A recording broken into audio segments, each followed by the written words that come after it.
It was 1998 when Karl Bushby set out on a mission to walk from the southern tip of South America all the way back home, unassisted by any form of transport. Karl's plan is to tread the longest unbroken path in human history. Bushby had a plan to walk 36,000 miles with everything he owned in a makeshift trolley that he calls the Beast. Former British Army paratrooper began his worldwide trek 15 years ago. The route takes him through 25 countries and across 7 mountain ranges. The way he looks at it, he's walking home. Every step is a step closer to family and friends. He's averaging 20 long, lonely miles a day. The question is, why?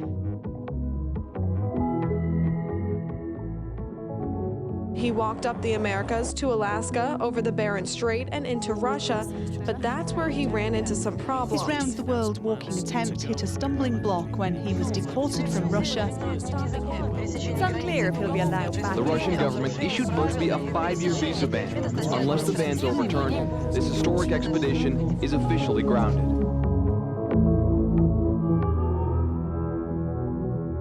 In 1998, I set out from South America to forge the longest unbroken footpath in human history. After 18,000 miles and 15 long years, the Russians hit me with a 5-year visa ban without any explanation.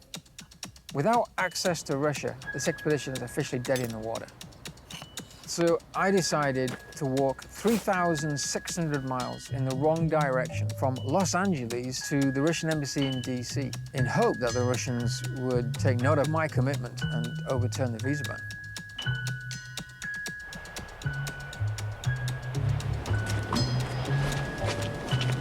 So the start of the next chapter. It's a pretty impressive day.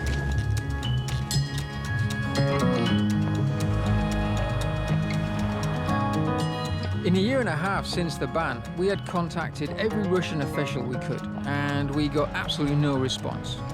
We were up against a pretty tough challenge. The visa ban had come from the security apparatus, and the experts had told us that they'd never seen a visa ban like this being overturned. So it was clear that we were going to have to do something big, something inspirational to try and get their attention. National Geographic has given me several cameras so that I can document everything for TV. They also provided me with just enough funds to get across America. But we're still traveling in the same old style. We're still camping on the side of the road and relying on the kindness of strangers.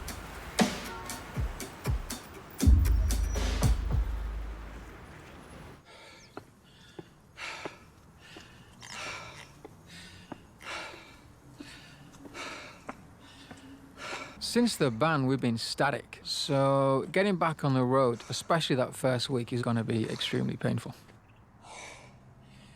You gotta be me.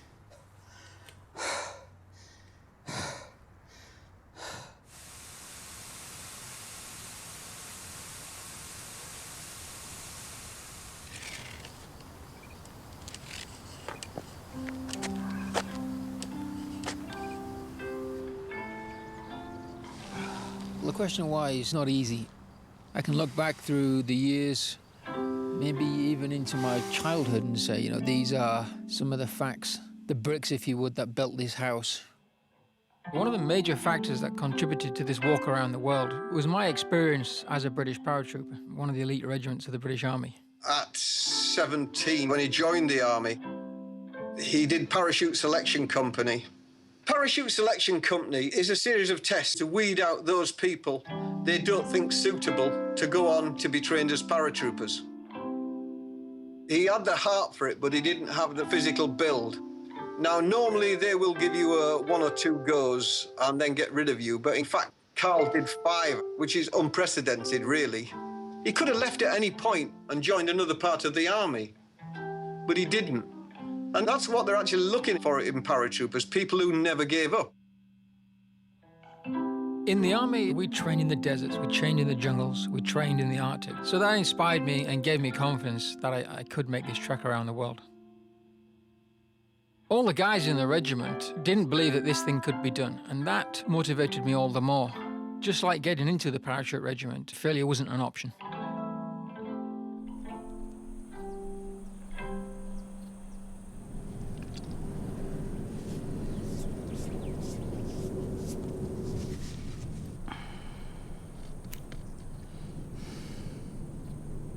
stinks of rotten meat, unfortunately, which is a little worrying. So I'm gonna try and dry it out tonight.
Hey, what's up?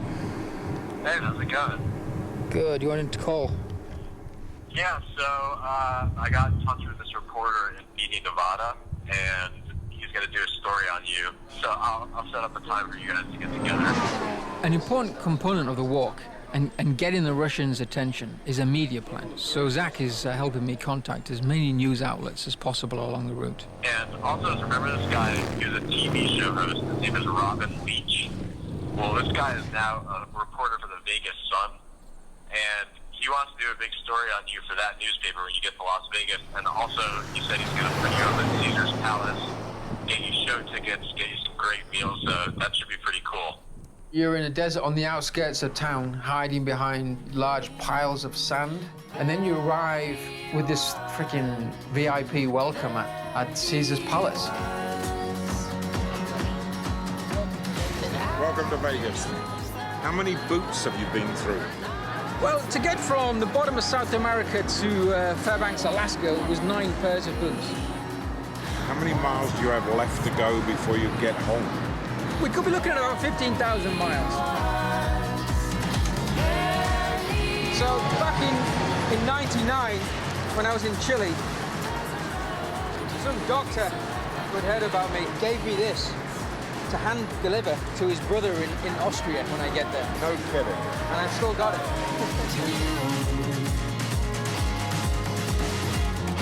What have I gained? I've gained 10 men's lives. I've been blessed to see some of the most amazing places, meet the most amazing people, and live an adventure, a dream.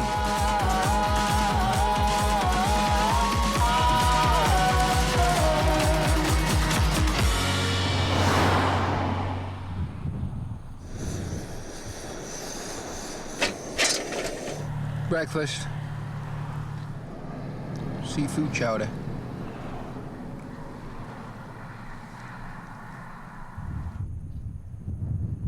This entire expedition has been defined by extremes. The first few years in South America truly were the boy's adventure dream. But all that changed in Medellin, Colombia when I met Catalina. There's no two ways about it. I fell head over heels. And we kept our relationship going for about 7 years. And it wasn't smooth, but we'd always managed to stick it out. Some of you are wondering why I'm talking to you right now from Medellin, Colombia. Well, you're getting warm.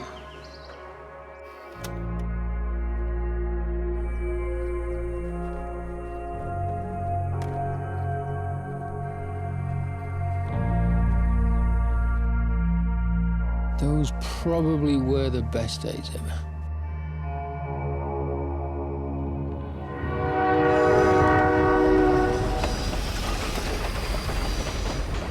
Probably the worst night on record. We're 5 meters from the rail line, and there hasn't been a break at all. It's just train followed by train, followed by a train, followed by a train, followed by a train, followed by a train. There's no sleep. I'm absolutely exhausted. I've seen my father once in the last 15 years. I've seen my son twice. How do you justify that? You can't justify that. And that's a heavy cross to bear, and it gets heavier.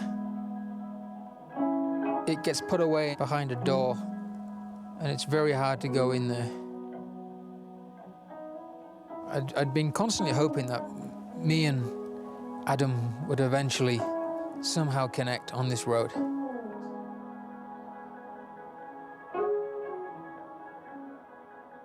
Things were looking good just before we started the 3000. He'd expressed an interest in coming out for a long period of time. But it turns out Adam's going to be a father now. So it doesn't look like Adam's going to join me anytime soon.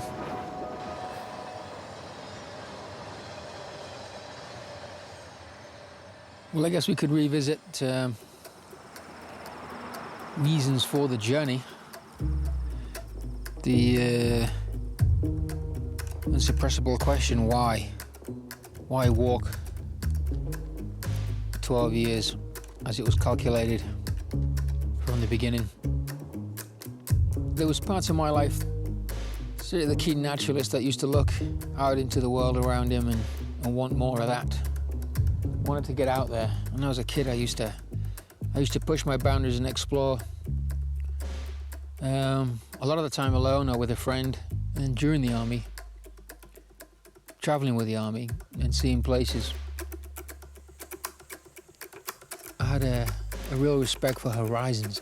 There was a deep desire to know what was over there. What did you guys say? I'm doing a 50-mile race in 3 weeks, so that was like, this was my last big training day for it. So running down into the Grand Canyon and back was a training day. Yes, exactly. 20 miles a day is about right. You can keep that going without getting too tired and blistering up. It's me talking to you guys. 20 miles. Yeah, we do that as a warm-up. What are you talking about? You're going every day. Yeah, you're like hundreds of days. Then we rest for a week. That's amazing. Yeah, but it's way harder than what we're doing. No, I do it. There's a lot of people, they credit me for the tenacity and the unshakable resolve that I have. But I think what people don't understand is that I am so far beyond the point of no return. Quite frankly, it would be harder to actually stop. That's the thing I can't imagine. So we do the next 20 miles.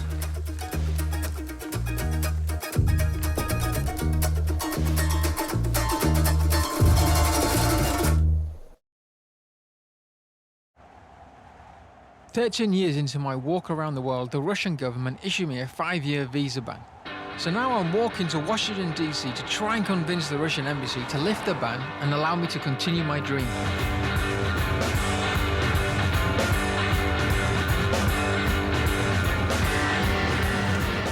These guys are going to explain the rules of a game we're about to play. What's it called? Beer pong!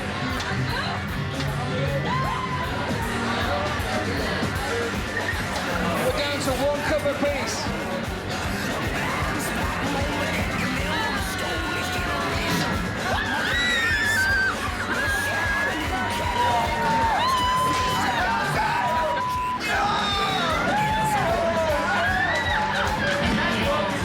Small town America.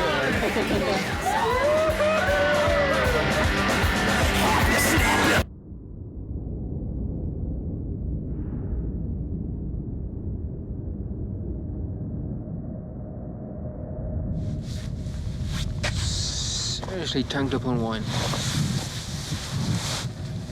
The bar's closed. Everything's closed, so I'm kicked out. And I'm here in the street. Just me, the beast, minus 10 Celsius. No idea where we're going to sleep. And I don't know what we're going to do next. We're just outside the coffee shop. Is a sofa? Why not?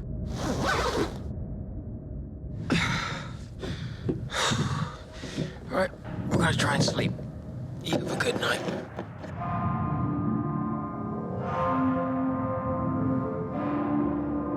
Yep. Hey, Dad. Nice and you. No, you don't. The people I'm probably most care for suffer because of what I'm doing. And that's difficult. I mean, every now and then I'll catch myself watching someone playing with their kids or with their wives and their girlfriends. And I feel very removed from all of that. It's always been mission first. You know, the big question from day one was, what would it take to achieve this? I've been thinking a lot about Adam lately because he's about to be a father, and I'm a little worried about cell service because any time now I could be getting a phone call letting me know that I'm a grandfather.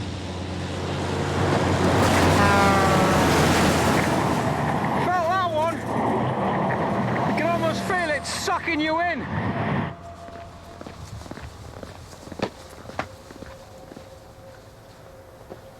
There is this uncomfortable, nauseating feeling, just the sight of winter.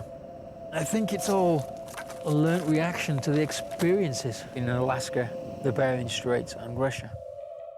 The great unknown on my walk around the world was the Bering Strait, the deadly endeavor that could make or break the expedition. 51 miles of freezing cold, flowing ice and water separating Alaska from Russia.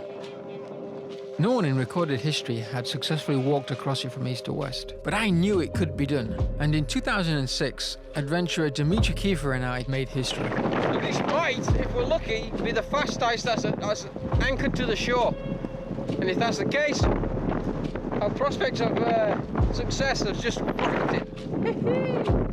Dobry den, Russia!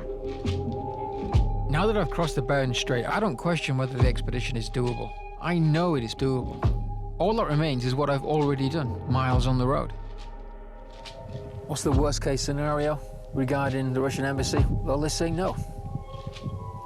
And then there is a worse scenario, which is we spend 3 years waiting for the visa ban to be lifted, and then they turn us down again. I have no idea what we do then.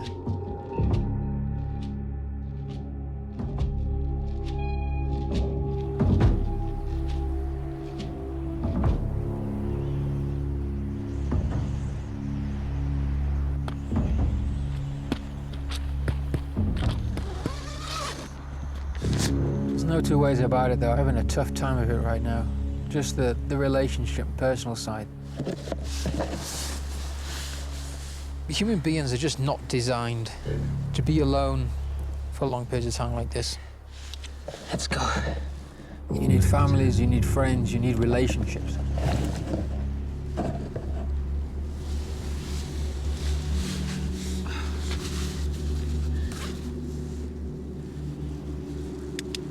Ultimately, being on an endeavor like this for 15 years is too long.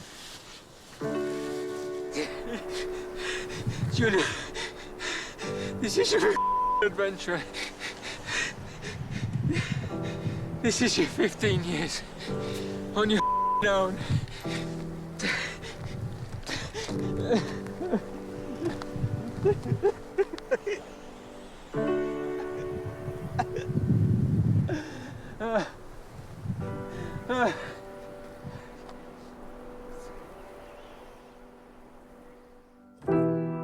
But we set off from the UK and said we wouldn't stop until we get home. And that stands.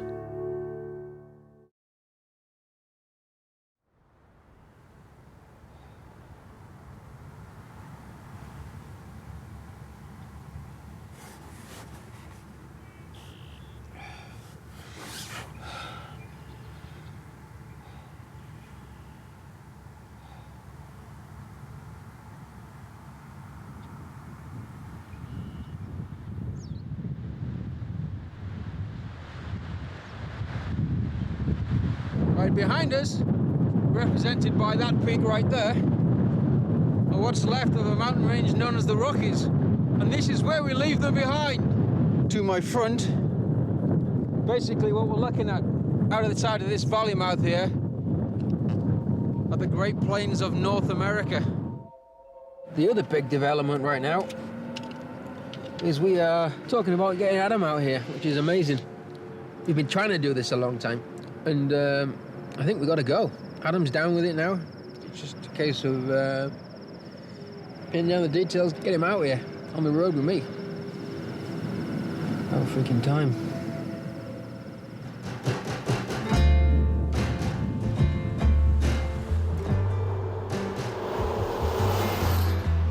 I'm here in Dumas, Texas, and we are going out onto a makeshift shooting range. There you go. I can see it dance. As we move further east, the population density picks up, which means we get more press coverage. That's a good thing in terms of raising awareness for the expedition and making new friends. How's it going? Hello there, I'm Biju Kurian. Greetings from Oklahoma. What I was going to eat right now is putta, which is a South Indian specialty. Actually pretty damn good. Turn it off. I've met so many people on the road that have taken care of me, fed me, watered me, nursed me back to health when I've been sick, give me shelter and everything else you can think of. So often, so many times, in so many different countries. I'm Mike McAlfee, and now we're down here at Clarksville, Arkansas at the family farm. So hopefully we'll eat some good food and spend the rest of the night just hanging out, talking, doing what folks should do. Sounds good to me. Well, it's like stepping into someone's world. I mean, they invite you in, and then next thing you know, you're in the family. And you learn all about them, you get to know their issues and the problems and everything else as well.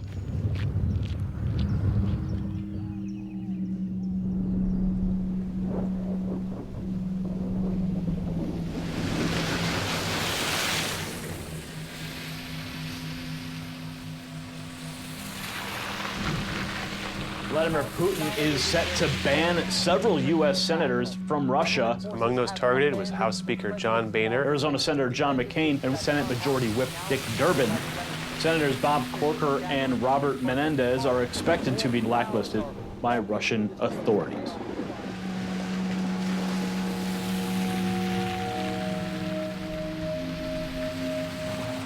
We've started putting a letter together we're going to send to the embassy. I think that needs to be done. We really need to arrange things so that when we get to the embassy, we can actually sit down and talk to somebody, not just turn up unannounced as it is at the moment. Nice to meet you. Good to meet you. Thanks for the adoption. No problem. How's this going to work? Where's that going to go? Oh.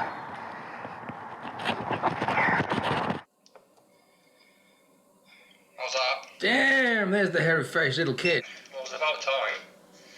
No kidding. Well, I'm all good. More to the point, how are you? I mean, you look like you've actually got some sleep. Last night was a good night. Got some sleep, yeah, but it's newborns, you know. Good Lord, it doesn't seem it was that long ago. I was watching you being born, for crying out loud. Well, you know, I want to see my granddaughter. Hold on. I could fix that for you. There we go.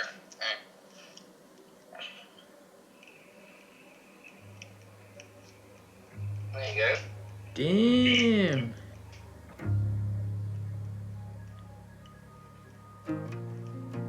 As you can see, she's sleeping. Yeah, they're great when they're sleeping. There we are. But you see the hair on it, look at that. Yep, that's a good head of hair, I guess. It is indeed. But now she's sleeping away.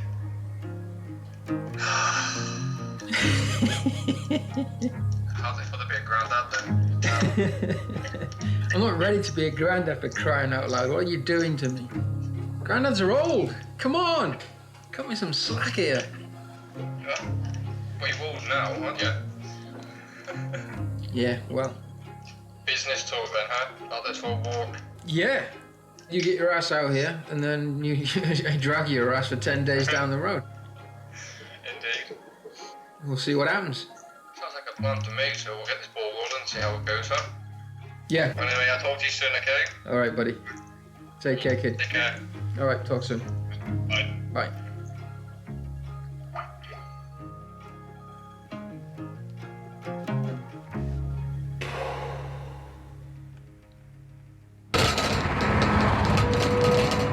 Zach, can you hear me?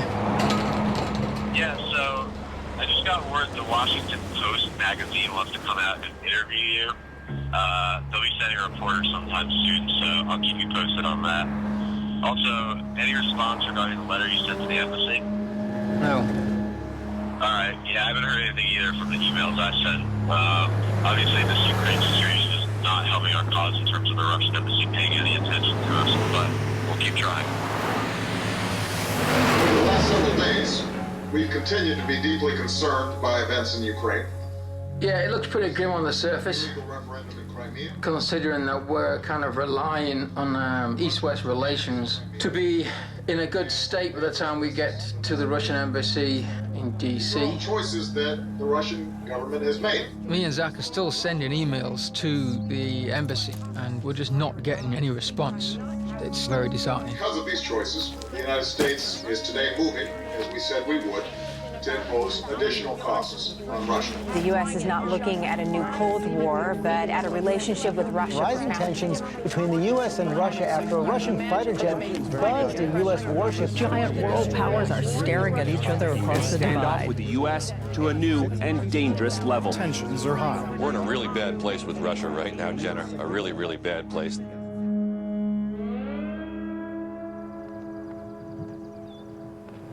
Get to D.C. and the Russian embassy turns you down because it's just going to be a feeling of despair. The Russians overturning this visa ban was a long shot.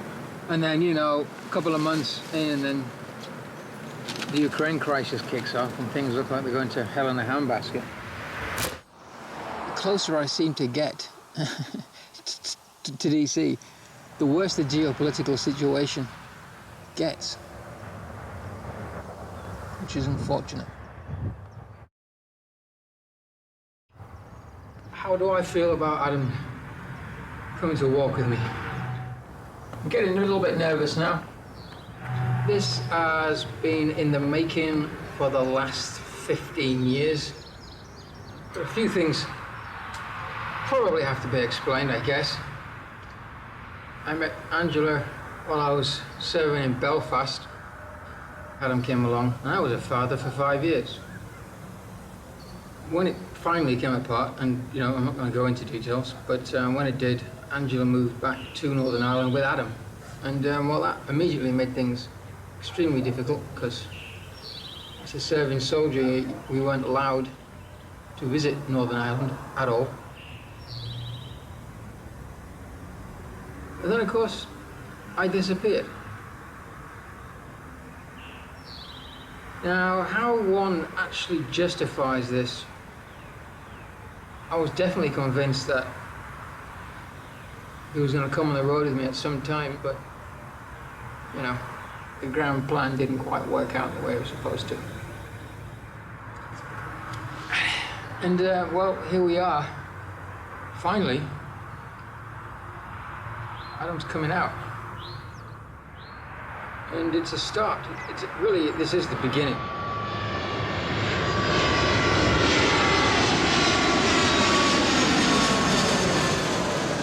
We are at the airport in Charlotte.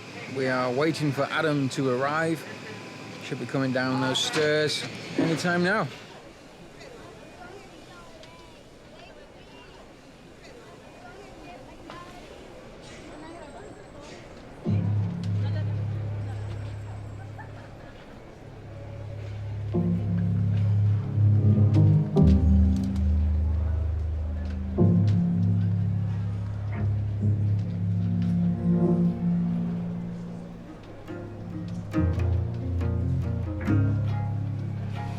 Pete's sake. Where do you come from? Down that way. You friggin' muppet. Oh, well.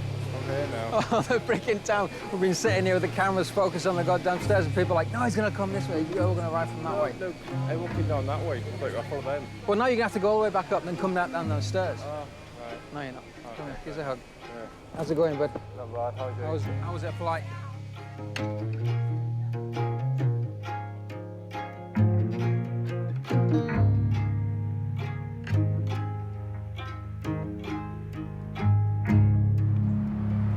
So day one, Adam, how are you feeling? Good. Eager. I'm eager to go, so let's get your shit on the road. How's it so far? How's your first few hours? Good. I mean, here I am at last. I'm just happy to be here, just to see how it all works out at last. I'm excited to do the walk with him. I can't wait to go out and start seeing his world. I've seen it all on the internet. I mean, I keep tracking him all the time. Just like to see for myself, experience for myself, what he has to deal with day by day. All good? Freaking dying. I'm sure you're more machine than man, because this is ridiculous.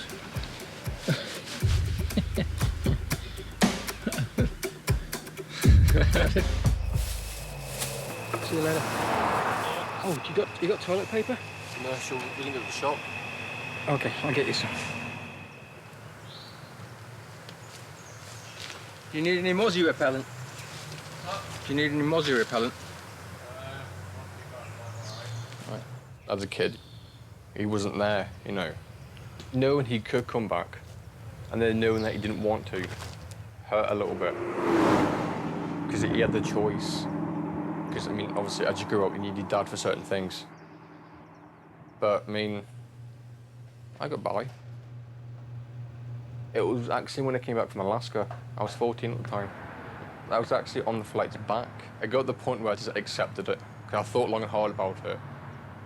And I was just like, there's nothing I can do. It's just his own journey. And from that point, life was just easy for me. It wasn't on my mind 24/7. So I could focus on what I had to do instead of focusing on my dad getting back.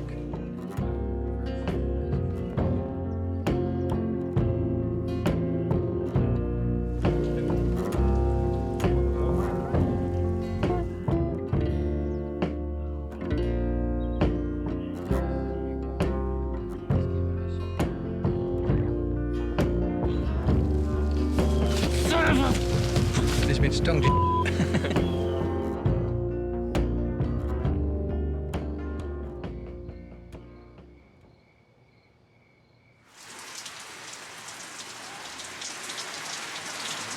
So today's my last full day here.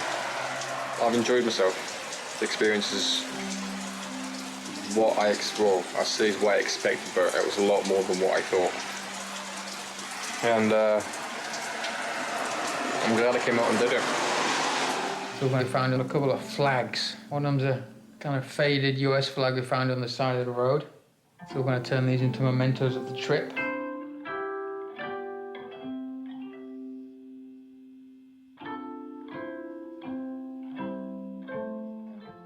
I would want him to continue this walk. I mean, he's come this far. Nobody says he can get this far, and he's proven me wrong.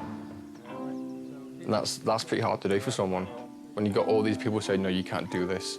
There's no way you can do this, and yet he's here now. He's got this far. So he's got a lot to be proud about. I mean, he's came through a lot of hard times. So I am proud of him, I am.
So, listen to this. All right. Let me have it. So, the Washington Post article came out today, and first of all, it's not just an article, it's a cover story. And you'll never believe what happened. Almost immediately, the guy from the embassy emailed me back. And he's encouraging you to apply for your visa, which I don't really understand. I said to him, don't you realize that Karl is banned from Russia for 5 years? And he said, yes, I realize that, but I'm encouraging you to reapply for the visa anyway. Okay. And so I hung up the phone, and I went and looked at the list of things that you need to apply for the visa. And as I remembered, one of the items is an invitation letter from the Russian government. And I'm a little confused because my hunch is that with your ban, you're going to have some trouble getting this letter. But you know what? We made personal contact for the first time in 2.5 years. I think we have to take this guy's advice. Well, it's amazing, but I just can't. I can't figure it about. You know, this is what they say about Russia. You just can't work it out. Nobody knows how it works. What? I mean, it was just absolutely bizarre. It seemed pretty unlikely that the people that slapped me with the visa ban were then going to invite me back into the country. I was very skeptical. So I've just barreled into the side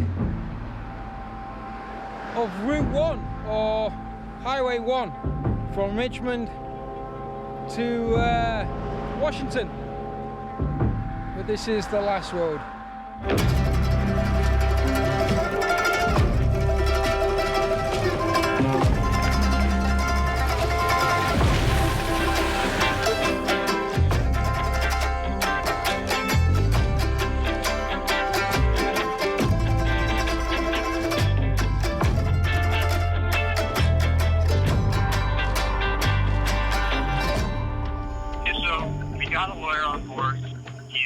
Immigration lawyer at a top firm with offices in Moscow.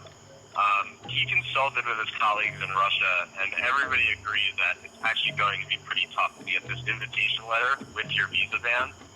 But he also agreed that personal contact with the embassy is a big deal, that it's rare, and the fact that this guy is willing to stick his neck out for you really means something. So, you know, he said our best option at this point is to go ahead and apply for the invitation letter, and it's going to take a couple of weeks. So, to summarize, I've got to hunker down here for a while. Yeah, I mean, you might as well just wait there until we see if this invitation letter is approved. And then you can literally just finish the walk to D.C., go right to the embassy, submit your visa application. And... Well, you know, I mean, I'm not going to get my hopes up just yet.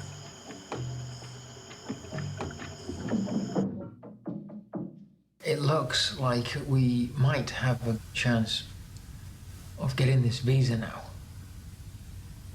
which is a bizarre situation that I find myself, because I was 98%, if not 99% sure that I wasn't going back to Russia. I've been moving my pieces in anticipation that I would be spending the next 3 years static. The 3 years give me a chance to sort out some personal crap that really needed sorting out. Everyone's put so much time and effort into this.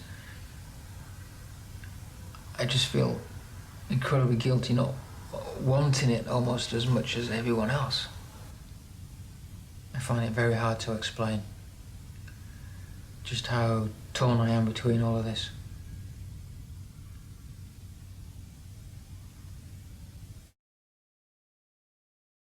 All right, Karl, so we've got an update from the lawyer.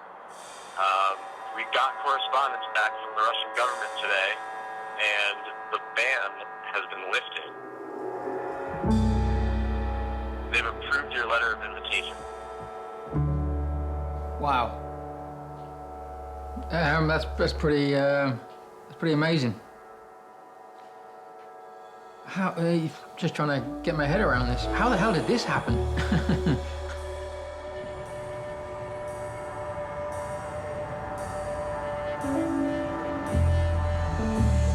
Today, I'm actually scared we're gonna get the visa.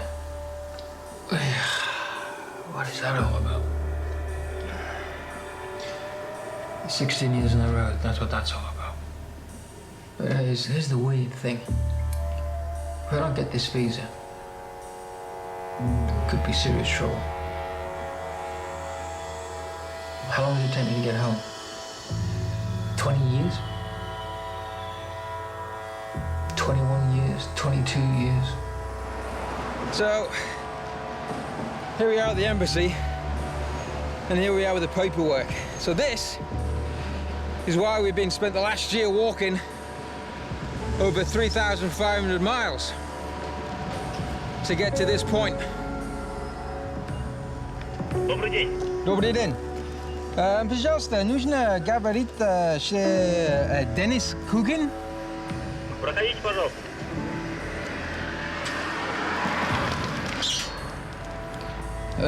Okay, so we're going in. No camera. No camera? Okay, we can't use the camera beyond this point, so the camera is going off. I'll talk to you guys later.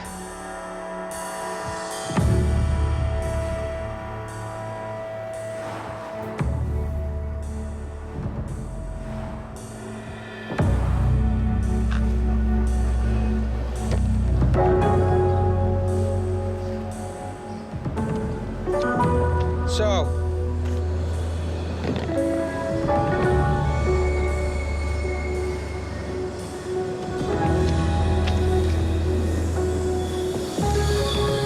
that's what it's all been about. The Russian visa. We are good to go, and go we shall. Everything we set out to do worked. Not that I ever would have believed it would, but it did. And it worked just exactly the way that we hoped it would work. So it's been pretty amazing when you think about it.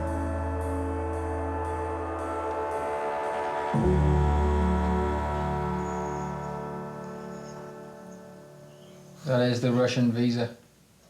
Nice. What's about bloody time? Yeah, one could say that. All right, bud. Well, it was great having you out here, mate. Oh no, definitely. I enjoyed myself, definitely. It was needed. Do you think we connected somewhat? Well, definitely, yeah, kind of, definitely. Wait, do you see this? You ready? Standing up by herself and everything. She's just wanting the walk. Oh, Lord. Yeah. Like, she won't crawl. She'll prefer to stand up and to walk. So February I'll go back in. That'll be the best time. That's when the ice roads should be in place by then. Yeah. Yeah, just keep yourself safe from that bloody road. Until then. So yeah. Despite everything, despite the internal conflicts of late, I am going back to Russia.